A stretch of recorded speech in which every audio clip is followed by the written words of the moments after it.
Do you want to know how people use homophobia to isolate a partner? I'm going to teach you what I know from good old-fashioned, down-home, South Carolina fried experience. Let's go. Let me just put it like this. My mom eventually left my stepdad, the crackhead, and years later she'd eventually meet her final husband, the sociopathic preacher. He was version 3.0 of the crackhead, same entity, just a southern religious version. My mom had a hard time with me being gay, but she was an empath. She wasn't the type to throw me away. Now, I had been moved out of her house for years, but she and I still had a close relationship. Her God-fearing sociopath noticed that she wasn't the type to throw her son away, and he could feel that I started seeing right through him. He needed me out of his way to completely annihilate her. So, he used this tactic. This is what he would tell my mom. Your son needs to get right with God. He needs to leave LA and go on out to that school in New York. What's the name of it? Vassar.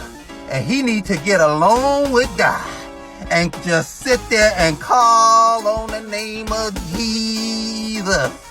So rather than just saying he's a southern homophobe and trying to hold himself down a strong black woman who owns her own house, he triangulated her with the Bible instead. This man didn't work for 10 years until my mom got cancer, and he had no other choice but to lead a church up in Northern California. He was able to completely annihilate her physically and financially because he talked her into pulling away from me and even other family members. So many people have small kids, teens, or adult children who are gay. A person with narcissistic personality disorder can easily use religion to get parents to pull back from their kids, like my mom did. They do this to isolate the parent, to emotionally abuse them, financially abuse them, or all of the above. If you are religious, that's fine. But be cautious of people who use the Bible to triangulate you into isolating yourself from your family. Because at the end of my mom's life, she realized that me, a gay man, was the only man that was ever there for her. All of the heterosexual men that she loved abused her. I was the only man there for her when her body was failing and she had cancer. If your son is gay, maybe God knew that he'd be the only man you could trust in this realm.